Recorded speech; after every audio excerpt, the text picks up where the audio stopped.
Thank you, Tom. Tonight's big story. A year ago today, tornadoes with winds upwards of 100 miles per hour tore through northwest Ohio and southeast Michigan, leveling homes, destroying communities, and killing 7 people.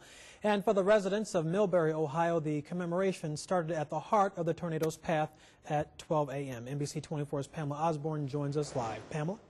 Hubert's neighbors came together last night on Main Street for a prayer, a moment of silence, and to celebrate. The community has come a long way since those tornadoes, and now it's almost unrecognizable from the way it looked last June. The homes on Main Street are well maintained, the lawns are cut, the paint is fresh, and the kids ride their bicycles without a care in the world. If it wasn't for the few empty lots or the houses that are surrounded by gravel and not grass, you may have never thought that 1 year ago today, this quiet community was torn apart by a tornado. It was amazing the damage it did, and a lot of homes didn't even get touched. And then it was like somebody grabbed a hold of the house and shook it.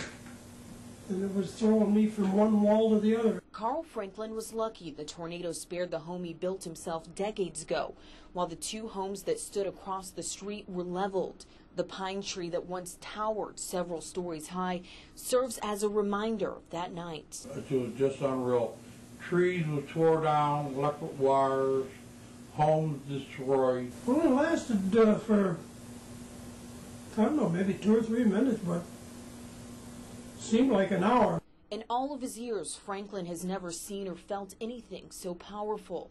The memories of June 5th, 2010 live strong for him and Edward Blank, whose home was completely destroyed by the tornado. We, reflected a little bit, and the next day we reflected, and we thought about moving, somewhere. The Blank family decided to rebuild on their old lot on the same street where some of their neighbors had been killed. But for some, moving back was not an option, and moving out may have been the only way to get past the tragedy. Either way, they've carried on, and with them is the memory of the 7 who didn't survive. And many of the homes that were damaged have been repaired or rebuilt altogether. And neighbors say that they're glad to see that things have been put back together so quickly. But again, everyone I spoke to today said their thoughts often go back to the family members of those who lost a loved one. Reporting live, Pamela Osborne, NBC 24 News. The tornado also destroyed the Lake Township Police Department and administrative headquarters.